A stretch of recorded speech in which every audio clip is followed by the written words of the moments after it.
So yeah, welcome to the session, and thank you for joining, of course. So today is all around really cybersecurity budgeting and all of the nuance and complexity within that area. So hoping to share some insights. My name is Luke Elston. I'm one of the principal consultants at CyberOne. I've been working in cybersecurity for some time now, long enough that I don't want to say exactly how long, if that gives you an idea. So yeah, we'll start on the session. As usual with these kind of things, the session is recorded. We'll share the content, the recording, and the deck afterwards.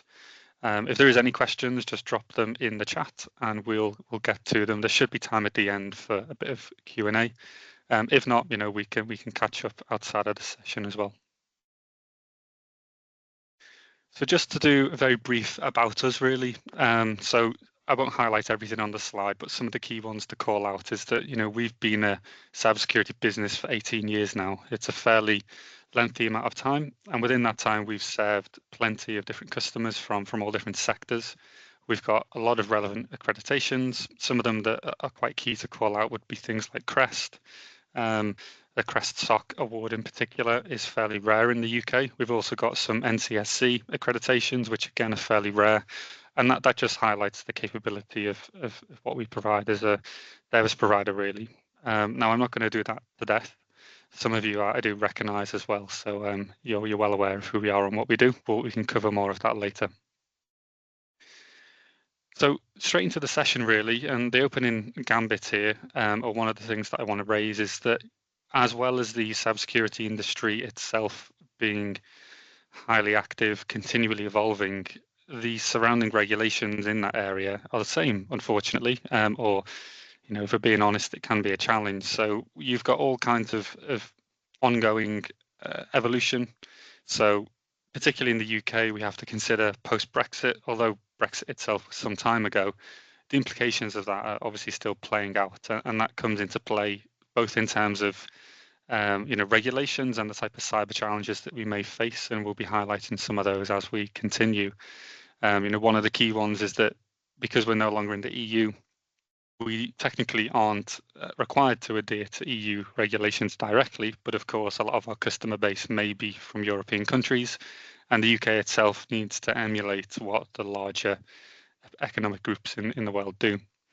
As usual, the usual cybersecurity sort of vectors of attack are continually evolving, and that also informs how we should budget and allocate resources to cyber. Okay, so first thing that really, again, I touched on it briefly there, but some of you may or may not be aware, it's actually something that has not been popularized too much, but we have what's known as the Cybersecurity and Resilience Bill. It's part of the King's speech a few months ago this year. Something that I haven't heard an awful lot of discussion around, but I wanted to just raise it today to make sure that at least the people on this call are aware. So the idea is that this bill is driven by an increase in cyber attacks, or perhaps not a pure increase, but a continued heavy amount of cyber attacks against UK infrastructure. So we're talking about hospitals, universities, local authorities, and these kind of businesses and organisations. Within recent months, there's been some significant attacks that have been in the news. So NHS and MOD being quite obvious ones. So the MOD, for example, all service personnel up to a certain year have had some of their data exposed. That is obviously not great. NHS has obviously been attacked many times over the years, and there's been some significant ones in recent months as well. So within the NCSC's 2003 report last year, they haven't published one for this year just yet, but in last year's report, they were estimating around a 20% increase in cyber incidents in the UK from that year to previous years. So quite a big uptick. Part of that may be due to changing landscapes, separation from the EU, things like that could attract more attackers to UK shores. And because of that, the King's speech had this bill presented in it. Now, we don't actually know a huge amount of detail about what this bill will introduce. We just know the broad strokes of it. So the idea is that within the EU, there is more rigid and well-defined regulations around cybersecurity. So these regulations dictate what EU companies or European companies should be doing. And the idea of the bill in the UK is to emulate that. So essentially, my understanding is to try and mirror the same regulations that exist in the EU and have those in place in the UK. So this is something that is, certainly needs to happen. We don't know when this will take place. We just know it's been announced and some vague details around it. But I wanted to raise it because it's something that a lot of organisations are not aware of, and we should be trying to keep an eye on how legislation changes in our country. So just as one example, only a couple of months ago now in June, there was a ransomware attack against the NHS. Again, as I mentioned, NHS are unfortunately a really easy target. It's a large organization, lots of moving parts and complexity, some really great data. If I was an attacker, yep, something like that would be an obvious target. And let's be honest, the NHS is underfunded, right? It doesn't have the funds to have robust cybersecurity in place, which makes it an easy target as well. So within that particular attack, we saw quite a number of actual individuals affected, so outpatients and also elective procedures were affected. And that was just in 2 hospitals in London. So just a small example of how a cyber attack can affect real people there. Okay, so really what I'd like to do now is dive into the budgeting side of cybersecurity and all of the complexity and nuance within that area. So I wanted to highlight first, some of the outdated views, and I'm sure many of you on the call are aware of these and don't hold these views yourselves, but some people within your organizations may do. And we'll try and uncover how we approach those challenges later in the presentation. But historically, cyber may have been viewed as a box checking exercise. It may have just been considered as a cost rather than an investment. People may have thought, yeah, we'll buy a firewall, we'll buy an antivirus tool, and we'll leave it there. Even 5 years ago, that was the mentality in a lot of organizations, and we still come across it occasionally today in our business. So we need to avoid these kind of views. They are far outdated. If you've got people within the organizations that you're in with this kind of viewpoint, then hopefully today we can try and demonstrate and illustrate some ways to counter some of these arguments and prove that really cyber is a really key area of investment. And just to stick on that word investment, again, I've intentionally crossed out the title there. So yeah, spending is not the right word. Yeah, okay, literally speaking, we are spending money, but really it is an investment. And the reason is that if you were to be attacked and have a data breach, for example, there is a monetary cost. You may receive a fine, for example, or there could be a reputational cost, and that would affect revenue streams in other ways. So there's lots of reasons why we should consider cyber an investment. And on screen, I've got some of the components of what may make up your budget. Some of you may have all of these things. Some of you may have half of them. It's not there is no perfect definition of what a cybersecurity budget should be, but these are some of the things that you might want to consider. So of course, you've got the obvious things like security tools. You're almost certainly going to require those. There isn't really a way to be secure without the right tools in place. Personnel. Some of you may not have any cybersecurity staff at all. That's fairly common. We come across that a lot in our organization, and that can be okay if you've got a tried and tested security provider in place like ourselves. Then we can obviously cover gaps where you may not have the right personnel. Some of you will be in industries where you've got heavy hitting regulations, particularly in the financial sector, in the health sector as well, and a few others where you simply have to invest money to adhere to various legislation or law, regulations, compliance, frameworks, things like this. So there will be an inevitable cost on those fronts as well. Some of you will have to do pen testing, or you certainly should consider it. Some may be doing vulnerability testing and assessments. Again, if you're not, you should be considering these things. Cyber insurance is something that is actually not spoken about very regularly, but if an incident does occur and it is sufficiently dangerous enough or powerful enough to breach your organization, maybe you'd lose data in the process. Cyber insurance, could be a saving grace in those instances. And then finally, down at the bottom, something that I'm going to mention a couple of times today is a contingency fund. So, if an incident does occur, what pot of money is available to be able to react to it and spend appropriately?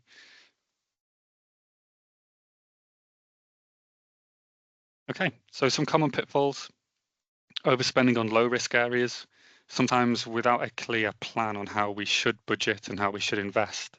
We can spend on the wrong areas, and that's just inefficient. Conversely, you could be underfunding high risk areas. There could be particular parts of your business that are more likely than others to be targeted. And if we're not appropriately allocating budget to those areas, we could actually be underfunding them. Another issue is that there is no real alignment with overall risk in the business. So what are the business's risks? Trying to identify those and then align, again, budget is key. Some organizations are still in the mindset of set and forget. So there may have been some funding available for cyber 1 or 2 years ago. It could have even been quite generous, but since that point, the budget for cyber may have shrunk over the years. It may have not expanded or stayed the same, even regressed. And the problem there is that, cyber is not standing still. The landscape is constantly evolving, and if your budget and investment doesn't change, then you are almost certainly going to be lagging behind quite soon. So on the right-hand side, we've got the NIST cybersecurity framework. This is the version 2 of the framework. So this is actually somewhat new. The first iteration it's been out in the public domain for some time, but officially published earlier this year. One area or one method of budgeting and investing in the correct manner might be to consider this framework. Look at the different functional areas. So identify, protect, detect, respond, recover, and govern. And then look at allocating budget across those segments, across those functional areas. So this is just one method. We're going to talk about a few other methods as the webinar goes on. I just want to keep a few for you all to keep this in the back of your mind that using an industry standard framework like this could be a fairly sensible method of investment.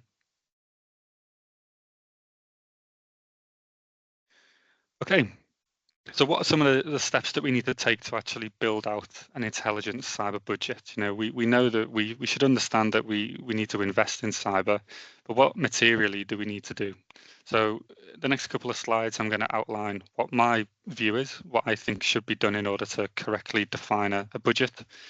So the first thing would be to conduct a risk assessment. Right? This is really key because unless you understand what your business's particular risks are, how are you going to assign funds in the right way? So things that need to take place really is that you should be inventorying your assets. So that's everything from users to devices, but also intellectual property, any other unique elements that your business owns. And those things need to be considered quite broadly and to quite a level of depth as well. So understanding, which of those areas is an attacker most likely to go for. Of course, if you've got sensitive data, that's going to be a pretty obvious one. If you've got some very precious intellectual property that's really key to your business and is a unique selling point for yourselves, then again, that's something that the determined adversary may be aware of and may try to target. So one of the ways that you would go about performing a risk assessment, you could do penetration testing. I mean, I'd recommend that should be a yearly activity, if not more frequently, depending on the type of organization you are, and or a vulnerability assessment. And the idea is to obtain quantitative data on what your current weaknesses are. So you may find that your device security is actually really strong, but perhaps your user and identity-based security is a bit weak. And that would inform you that, okay, we've got a weakness on the identity front. Let's focus some of our budget in this FY to plugging some of those gaps. Without this kind of level of scrutiny, without a pen test or vulnerability assessment or some kind of maturity review, how would you know where those risks are? You could take an educated guess perhaps, but it's best to get the actual data to back that up. So once you've understood what the risks are, let's do the obvious next step and adopt a risk-based approach. So we understand where our gaps are in our organization at this point. We should have a prioritized list of gaps and weaknesses. And we can, we can use that as a sort of a high-level format to understand where we should invest our money. So again, customer data, intellectual property, critical systems to your business. Those are the kind of things that we would, typically see as high risk and therefore should have an element of the budget allocated. Okay, another way to view things, so in addition to the risk-based kind of approach, is actually to align cyber investment with our business goals. So, if we've got a product in our organization and that product handles PII for our customers, then safeguarding of that data is absolutely critical, right? That's part of our business objective, is to provide a service that requires customer data. Protection of that data has to be part of the business goal in that area. It absolutely has to be. Another one could be maintenance of compliance. So again, if you're in an industry that requires certain things of you, a business goal, you don't really have a choice here, will have to be maintaining compliance with a given regulation. So again, it makes sense to align some budget in that area. So step 4 would be, once we've understood our risks, once we've identified what those are, once we've then aligned budget to those, once we've understand our business goals and aligned budget to those goals, we can then think about investing in tools and technology.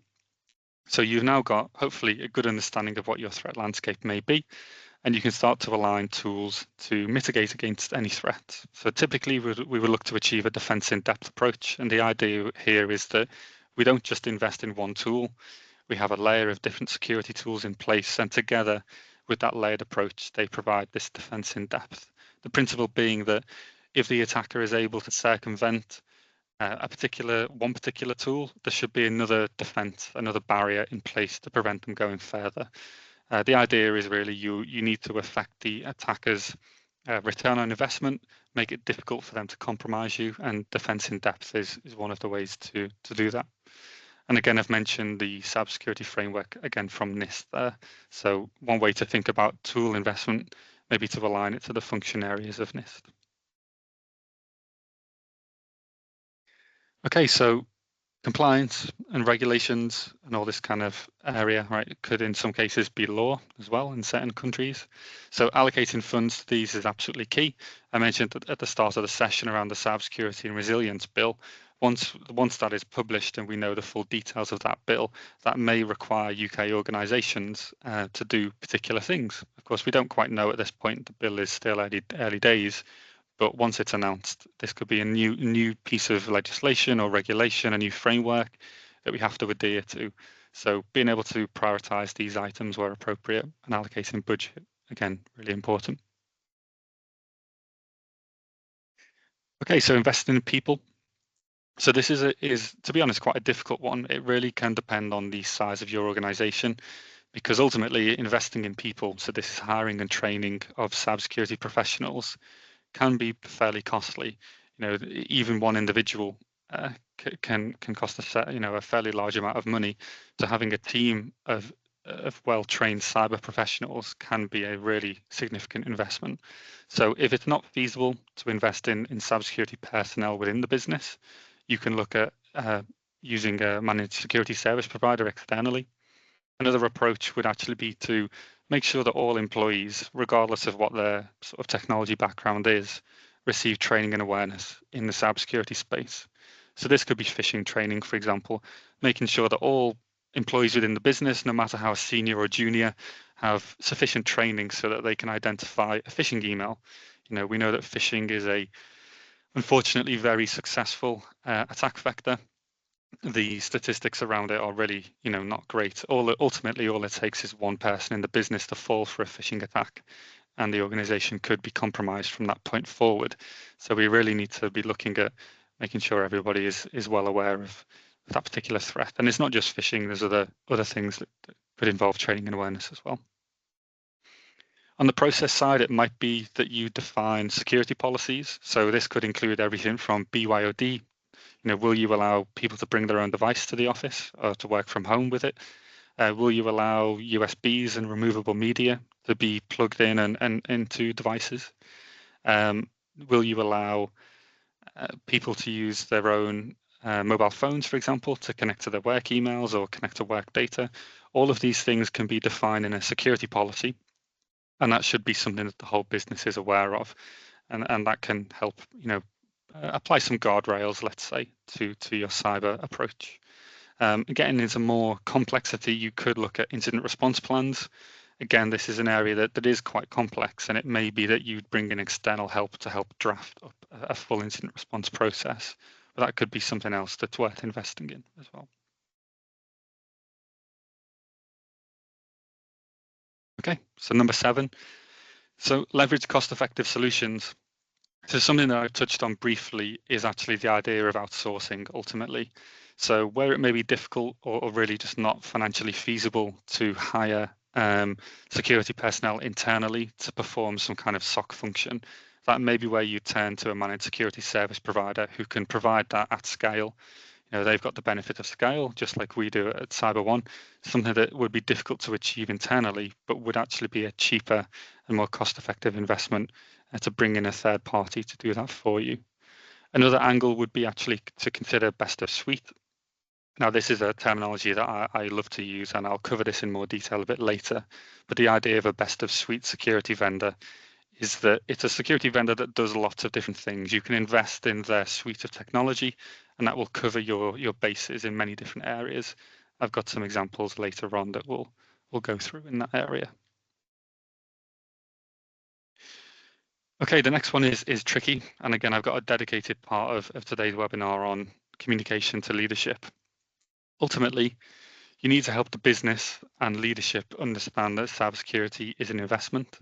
If it's viewed as a cost, ultimately it will be viewed negatively. So it needs to be seen as a positive. We're investing money in order to maintain the security of customer data. We're investing money in order to maintain alliance to regulations. We're investing money in order to um, provide or to maintain a good reputation in the industry. All of these things have a business value to them, and if we can align our cybersecurity investment with a business case, that makes it much more palatable for leadership, particularly if that leadership is not really personally within the cyberspace themselves.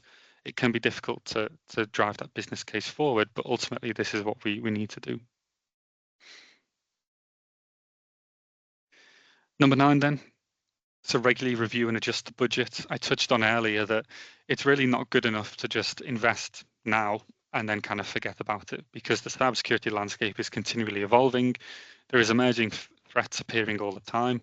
The latest one is AI, of course. There is, unfortunately, plenty of AI-based attacks and threats already out there. The good guys in the world are building their own AI security tools to combat these AI attacks, but it's a cat and mouse game. The attackers have the first mover advantage. And if we aren't updating our budget to reflect that, well, we're going to fall behind. We're going to have these gaps emerge. And because the cyber landscape evolves so regularly and so fast, we will just ultimately fall behind, even after a period of a year, if the investment isn't, reviewed and adjusted accordingly. In terms of how you might go about those adjustments, well, it will come down to things like your organizational risk. We talked about that earlier. It will come down to your business objectives, ultimately asking the question, is this year's budget fit for purpose? Is it aligned to the risks that we identified? Because it could be that the risks you identified in year 1 are completely different from the risk you identify in year 2. And that's because as you mature as an organization, as your cyber investment pays off, you will actually be mitigating some of the risks historically, but that will mean that your focus needs to shift to new areas. And this is why I would advocate for, at least annual penetration testing, quarterly vulnerability assessments, because your organization's landscape is changing, as is the industry as a whole.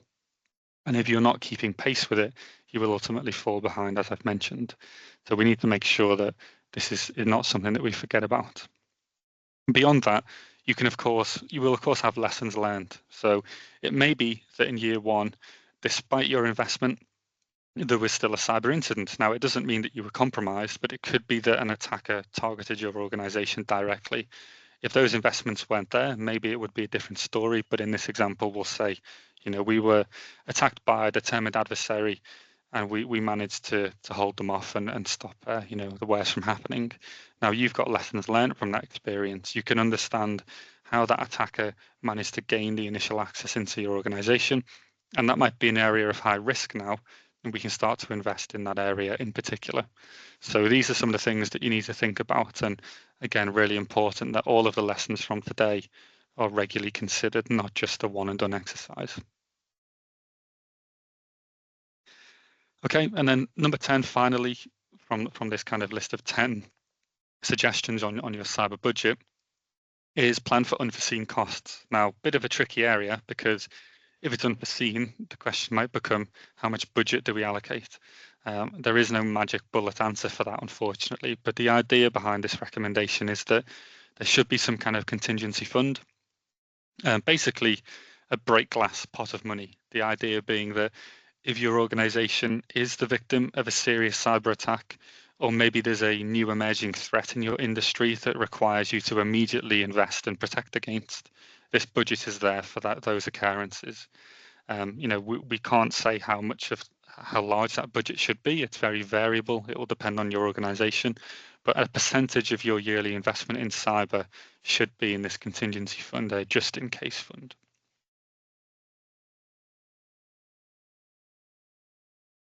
Okay, so this slide is just outlining some of the topics that I've just discussed. So these are the rough order of operation of what you may consider.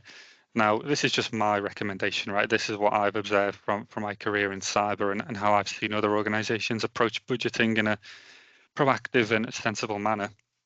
Some of these items may be in a different order for yourselves. It may be that some of these, are higher up in the list or lower down in the list. But ultimately, the key one I would highlight is the risk-based approach. So if you are allocating budget appropriately, you're investing where you are weakest, you're going to bring up the lowest hanging fruit. We want to remove those.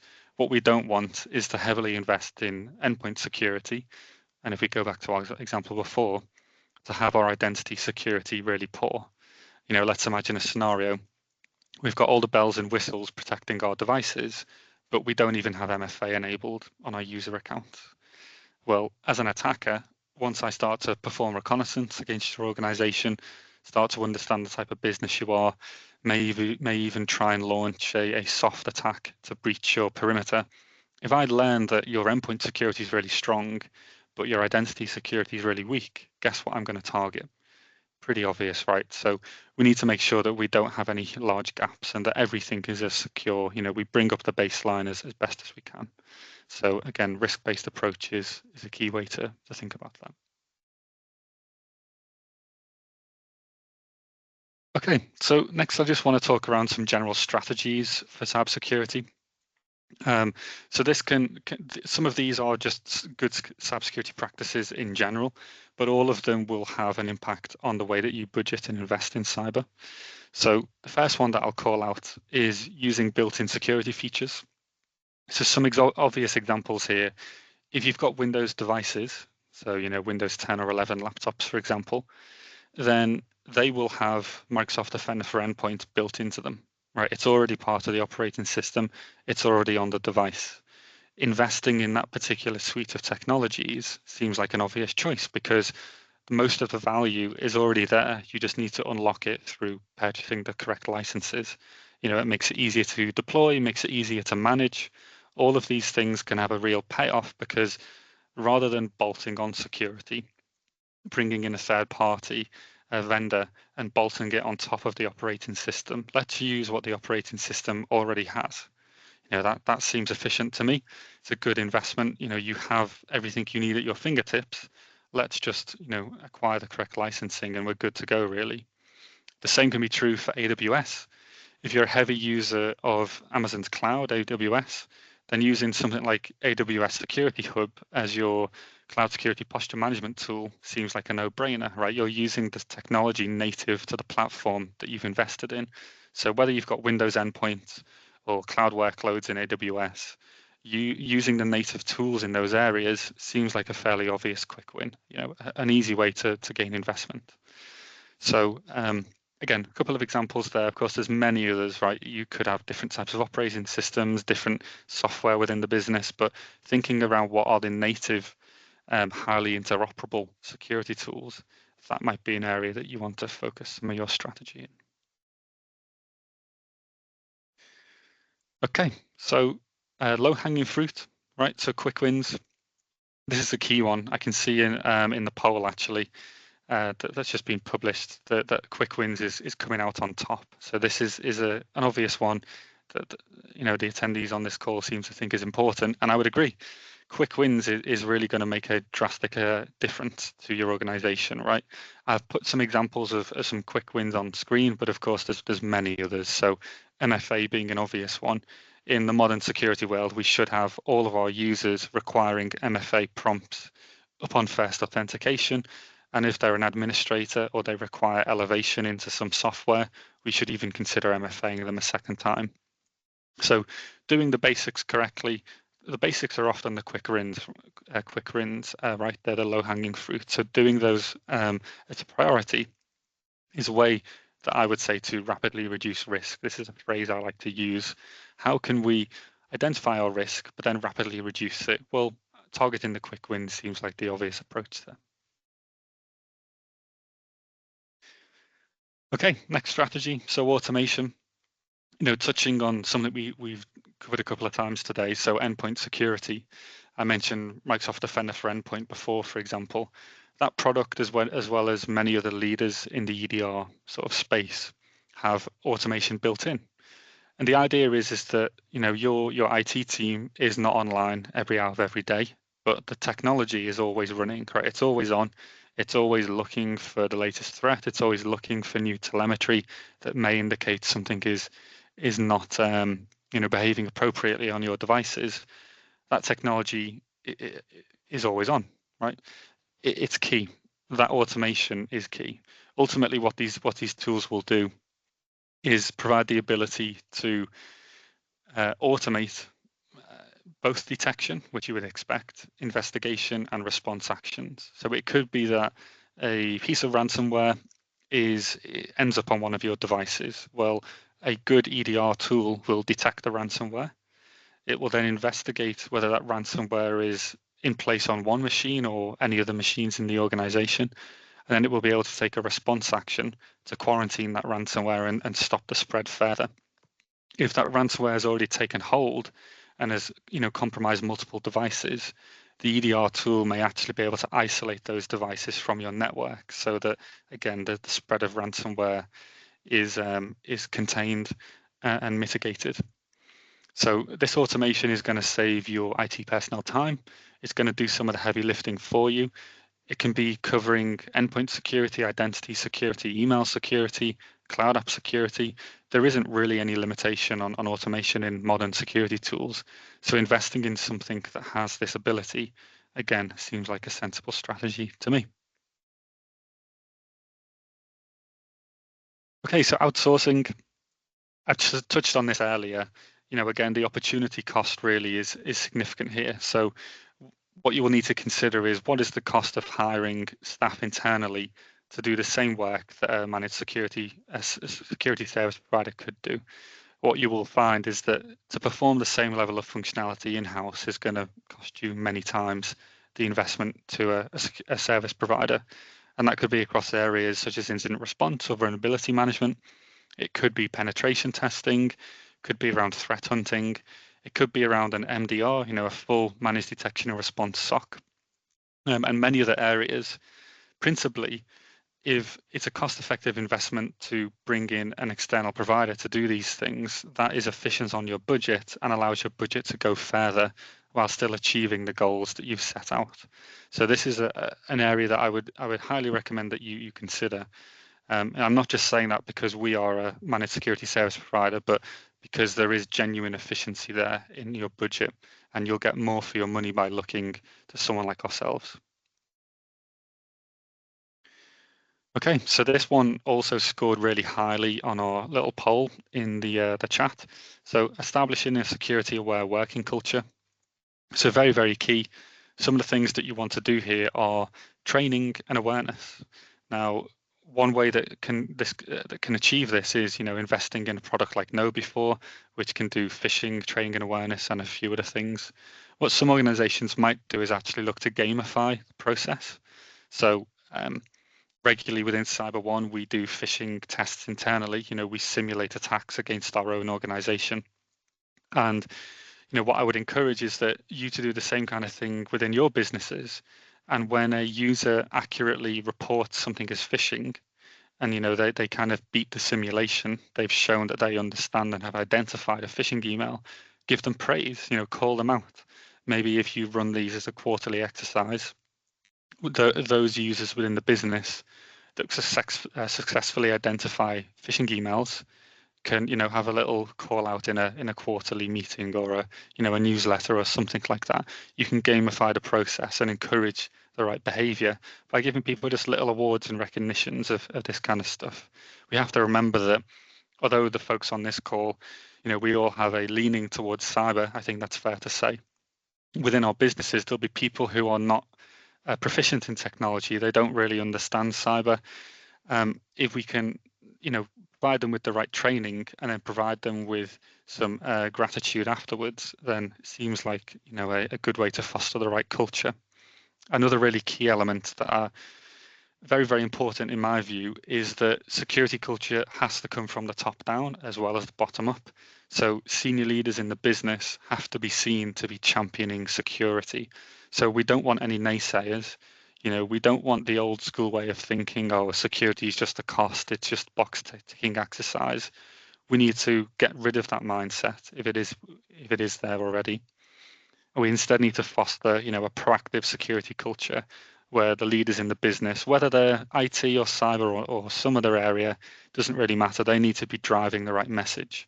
And we're going to talk about how you do that a bit later on today. Okay, so security policies and processes, touched on this a bit before. So things like definition of your password policies, definition of bring your own device, definition of hybrid working, all of these things need to be considered. There should be a written process to back these up. And those processes and documented policies, it can be a little bit boring. I appreciate that, but those things are sort of the rules that your business will operate within. And if you've got those defined, everyone understands what the rules are. It could be that we say, unfortunately, we won't allow bring your own devices.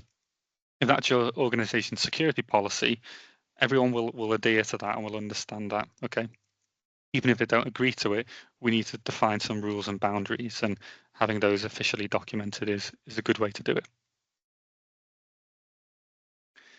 Next one then, zero trust. So zero trust is one of these. I hate to use the word, but it is a little bit of a buzzword. The idea behind zero trust is, of course, that we don't trust anything. We assume the worst. If we think of a user or a device, the logic behind zero trust is we assume that that user or that device could be or has been compromised. And because of that, we kind of view our security from a pessimistic mindset. But the idea is that means we understand why we need to invest, right? If we think, imagine if any one of our users could be compromised right in this moment. What are the implications of that? How do we mitigate that? How do we stop that user from, compromising more of our organization? Well, the idea is that zero trust puts you in that frame of mind. So investing in the concept of zero trust costs you nothing. Investing in the technology to do it, of course, will cost you something, but we should all be thinking with a zero trust mindset, and you can build this into your overall budgeting for cybersecurity. Okay, so just on empowering leadership, again, a really key part in my mind. So we touched on it a little bit earlier. So how do you translate cyber risk into business speak? So the key thing to me is align the investment with the outcome. So what are we actually going to achieve by investing in cyber? Again, if you've got customer data, then the safeguarding of that data is absolutely critical to your business. If your organization was to have a data breach, not only are you losing customer data and therefore losing their trust, you're going to have massive reputational damage in the industry, particularly if the newspapers get hold of it, which they often will. You're also going to potentially be targeted by regulation. So if you're in the financial sector, you're going to have a really bad time if any of your data is exposed, because the regulations in the financial world are quite heavy hitting, and they do have the powers to issue, sanctions and quite hefty fines. In addition to that, you've got things like GDPR That could also be a further way for you to be fined. And all of these things are ultimately affecting the business's profitability. And ultimately, if you can explain these items to leadership, they will understand pretty quickly why cyber is an investment. So we know things like reputational damage are key. We know protecting customer data. Maybe you've got intellectual property that needs to be protected. You've got certain laws and regulations to adhere to. Those need to be considered. And ultimately, just protecting the business's revenue streams. That is again an obvious one. So where you may need to invest in cyber, once you've gone through those 10 steps that I covered earlier, once you've identified the risks, once you've identified your business objectives, align your investment to the business element. What can the business benefit? Okay, so again, similar kind of way of thinking here. So communicating business terms. The key part here is to avoid technical jargon. And I'll hold my hands up, right? I come from a technical background. This is something that I need to continue to learn, something that I haven't quite mastered yet, but I understand the principle why. And the idea is that why can investment in cyber help the business? What is the why? What is the ultimate outcome of it? The business leaders don't care about the how. They don't care that implementing MFA is going to do X, Y, Z. They don't care that investing in a particular tool that does a particular thing. That level of detail is in the weeds. It's not required for conversation with senior leaders. They will need to understand, what the investment is at a high level, what it does, and why it matters. What will the business achieve or benefit from that investment? So an example would be, we need to invest in a new EDR tool. That tool is going to give us automation. Automation allows us to, detect more threats than we would otherwise. That means that we're, a more secure business because of it. These kind of high-level ways of thinking are really important. So another way to communicate with business leaders would be to look at KPIs and metrics. So it could be things like incident response times or try to quantify the risk reduction that you've achieved. So if we think of the EDR example, let's say that you have identified your current tool is no longer fit for purpose. You need to invest in a new endpoint detection and response tool. How many devices in your business do you have? Is it 100 machines and 100 servers, 1,000 devices, 1,000 servers? That's an awful lot of assets that could be compromised. Is there a way that we can quantify that and give some kind of calculation on, well, by making this investment, we're going to achieve a X percentage of risk reduction? And these are the kind of things that would land well with leadership. Okay, so often leadership may not be proficient in cyber. They may not be that technology aware. So using real world examples and case studies is really important. So no doubt some of you are in sectors that regularly get attacked, and that's just the reality of the world. If you can use real world examples of how similar businesses to yourselves have been compromised, that is going to drive home the point. You can say, just like us, the business down the street was attacked in this particular way. That could happen to us. If you can articulate this message, that can land, right? It brings it in, makes it very real, I suppose. On the case study front, the reverse side of things, you can take the negative or positive spin on this suggestion here, which is that either you look at businesses that have been compromised and you articulate to leadership, hey, this could happen to us, or you look at case studies in which businesses have been successful in defending themselves. And again, you say, hey, look, this could be us. We could be the ones being compromised, or we could be the ones protecting ourselves. So it'd be worth looking around online to find examples of businesses within your industry that have been successful or unsuccessful in defending themselves and using these to kind of illustrate the reality, the harsh reality of the cyber world. Okay, so data-driven insights. So I've kind of touched on this already, but we've mentioned pen testing, we've mentioned risk assessments. They will give you quantitative outputs. It will tell you exactly what the risks you have are. Typically, those risks will be scored. What is the likelihood of that risk being exploited? What is going to be the business impact of that risk? Those things are all, it's numbers, right? Senior leadership understand numbers. If you can present data-driven insights in an easy to understand manner, maybe you come up with some nice graphical views of the data. rather than just giving them an Excel spreadsheet with 100 different risks and loads of numbers in it, that might be a bit overwhelming. Instead, condense that into like a visual format, show them where you're weakest, score yourselves across identity, email security, devices, and all the other areas. And then you can present kind of a graphical view of the same data that will help drive home the message. And then finally there, just around simulating cyber attack. So I mentioned earlier, you can invest in technology that will do these simulations for you. In CyberOne, we regularly do these as well. And the idea is it's part of that training and awareness. But as an output of those simulation exercises, you will get quantitative data.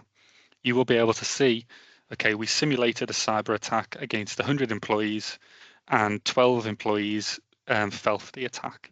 So we now know that 12% of our business is potentially undertrained. They potentially are a risk to our organization. We need to make sure that we're plugging those gaps where we can with technology, but that also we're training our employees in the right ways. And having these simulated attacks can help identify the relevant data behind that.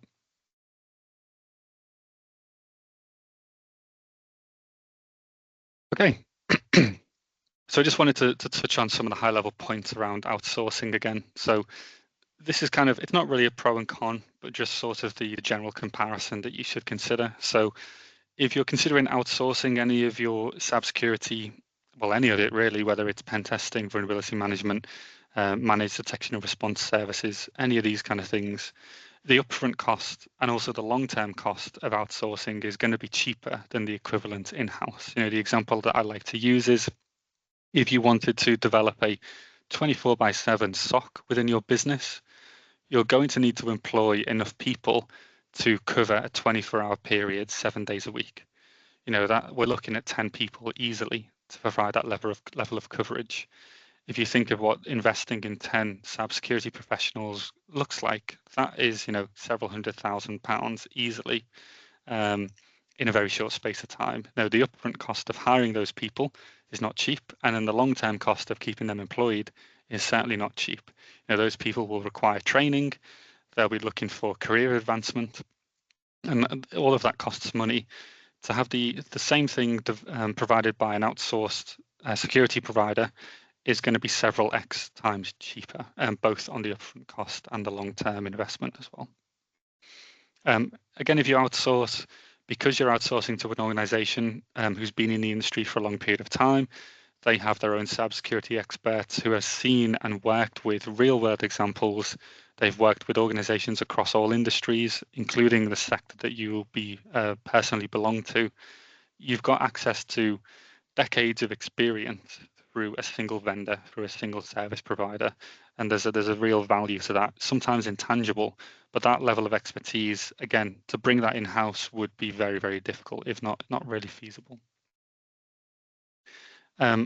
Okay, so those are some of the benefits around outsourcing. Now, in terms of the in-house equivalent, some organizations will actually have mandates that will require them to do things in-house. It could be to do with data sovereignty.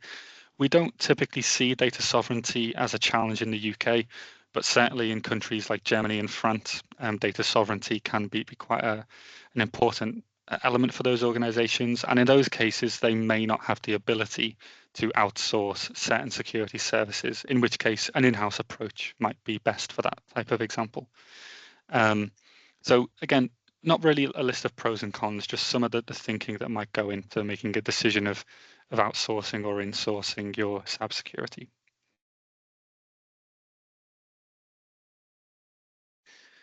Okay, so just on the technology front, and this is naturally a very, very key part of cybersecurity. How do we invest in technology? Well, we need to consider compatibility, integration, performance. Does the tool work with existing systems? Does it integrate and share data with our existing systems? Is there going to be a performance impact? What is the vendor themselves like? Does the vendor invest in their technology, or is it stagnant? Is there some kind of community beyond the vendor? Is there lots of publicly available information, documentation, YouTube videos around the technology in question? How does the vendor manage data? Do they have a clearly defined way to encrypt and manage your data in a manner that suits your organization. These are all things that need to be considered when you're looking at cyber technology in particular. And I'm not going to dwell on these points.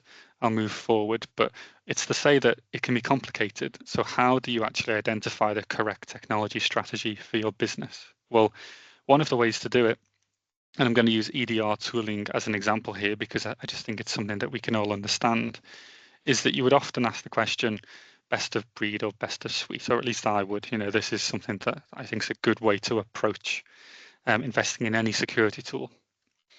So a best of breed tool, the idea is that it's a security vendor who specialize in a particular area. They're very, very deep in a particular technology such as EDR, and they're investing in the cutting edge of that particular niche.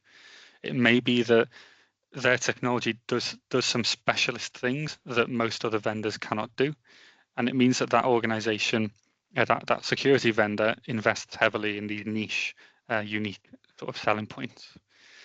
If you were to choose a best of breed approach to all of your technology, that would in theory allow you to choose the best possible vendor in every single area. So you could have the best endpoint technology, the best identity technology, the best email security technology. That would be the logic of best of breed. Now, best of suite is a different approach. You would go to a vendor who offers a suite of products. They don't just do one thing really well, they do many things, and those many things are packaged as a suite of tools.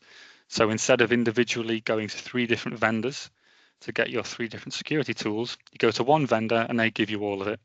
The benefit there is that that one vendor can give you broad coverage of multiple domains within cyber, and those tools will natively integrate. So those tools will share telemetry between them. That will give you a simplified way of managing and administrating that suite of products. So just to flesh it out a bit more, some of the pros of best of breed, as mentioned, you can get a specialist technology that's really deep in one area. That can be, you may have a real niche in your business and you require a particular capability. A best of breed vendor is most likely where you're going to get that benefit. Now, there are some downsides in that if you take the best of breed approach to your entire technology suite, then you're going to have the overhead of managing multiple tools. Those tools may not integrate with each other very well. There's then also the idea that you're managing multiple vendor relationships. And the reality is that the most highly specialized tools often have the highest cost. So it could be that the tool is best in class, but it also has the highest cost. And then there's a challenge there around your budgeting. So if we flip that on its head or kind of look at the other side of the argument, the best of suite approach, again, you've got a simplified administration plane. Typically what we would say is a single pane of glass approach there. You've got a simplified total cost of ownership because you're paying one vendor to do many things for you. And you should have transferable skills across those tools because again, one vendor, one approach, it's kind of a simplified way to secure your assets. So just as some examples, and this is not a definitive list, this is my view. So the best of breed examples, these are vendors where I think they are the leaders in a niche or a highly powerful particular piece of software. They have a really good offering in that one particular area. So SentinelOne's EDR platform, Singularity, very, very powerful. SentinelOne have other products, but I would say that their Singularity EDR tool is the best in class that they have to offer. Best of suite vendors, you may have companies like Cisco. Now, I would actually take a different approach and say that a vendor like Microsoft is actually best of suite and beyond. They can do everything that a suite of tools will offer, but more than that. And the reason is that they have a suite of security tools within their Defender XDR platform. On top of that, you have things like Sentinel or Purview, which is their data protection tool set. But you also have huge massive areas of technology, so the Azure cloud and the Windows operating system, Copilot obviously also being their new AI tool. So I would really say that Microsoft, as a best of suite approach, it gives you that suite of technologies, but it also gives you something beyond that. You could actually operate an entire business on Microsoft only technology, right? You could have Windows devices, You could have Office 365 for email and Teams. You could have Defender for securing your devices and users and emails. And that's all through one vendor. You know, that simplified management, that simplified relationship is only really something that an organization on the scale of Microsoft can offer. So which is right for you on the technology front? So I'm just going to leave up some of these bullet points on screen and just call a couple out. So best of breed, you know, you have a specialist requirement. You need a technology that's very deep in one area that's of high priority for your business. It's on the cutting edge. You know, the vendor themselves is highly agile. They invest a lot in innovating new features. Best of breed may be the approach for you. Best of suite may suit organizations who you want a set of technologies that can do everything for you. You want that simplified approach, simplified in terms of cost and also administration. You know, you're not looking to do um, something specialist. You're looking for good, broad, and somewhat deep security. Then a best of suite approach might be what you would look for. And again, this is just around the technology piece. It doesn't consider the wider cybersecurity budget, but obviously technology itself is always going to be a substantial part of any cyber budget. So just finally, these are just 3 different screenshots from Gartner. This is their magic quadrant for endpoint security. Again, just sticking with that particular theme. So the first screenshot is from 2001, then 2002, then 2003. The one for this year is not released just yet. But what you can see is the trend over time. In the upper right-hand corner, those are the security vendors that are considered leaders. So when you're looking at your best of breed or best of suite vendors, that's where you want to look. Okay, you want to, those vendors may be more expensive than others lower down in the quadrant, but they also offer the most powerful tool set. So within that leaders quadrant, you've of course got Microsoft, who are the leaders in the best of suite approach. In the best of breed approach, you've actually got CrowdStrike up at the top there. But you know, considering the recent issue with one of their products, you've also got vendors like SentinelOne, who are also considered a leader. And again, I would say they're a best of breed vendor, really. So you have choice, is what I'm showing you here. You know, regardless of which approach to technology you're going to go for, you've got a choice of best of breed or best of suite. Okay, so just about on time there, we've wrapped up the content for the session. If there is any questions in the chat or there's any questions now, please drop them in the chat and I'll look to get back to you. Just a quick word, just in terms of what CyberOne can offer. These are some of the services that we provide. So we have 4 major categories of services. You know, we can do all the things that a managed security service provider can do and more. Certainly that's what we aim to do. If you're interested in any of the technologies that I've touched on today or would like a deeper conversation around cybersecurity budgeting, then what I would recommend is you can engage with us. In terms of next steps, you can just reach out to one of our team. It could be myself or anyone else you've seen from the CyberOne team on today's session. And you can book in a free consultation. Could be with me, could be with someone else. It's your choice, really. And we'll happily have those conversations with you, you know, completely free of charge.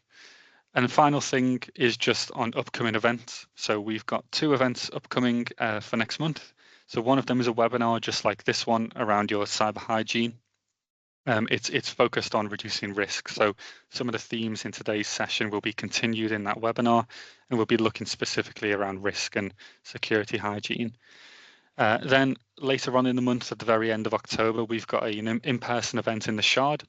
So we're talking around vulnerabilities and resiliency. So how can your organization ensure that you're covering all of those vulnerabilities within the business? Again, some of the themes from today will be echoed in that Shard event too. So please, if any of those interest you, go to cyberone.security/event and look at our upcoming events and register for those. Okay, so that is the session. If anyone would like to engage with us, please reach out. If not, thank you for your time. I appreciate your time in the morning, and hopefully we'll engage with some of you soon.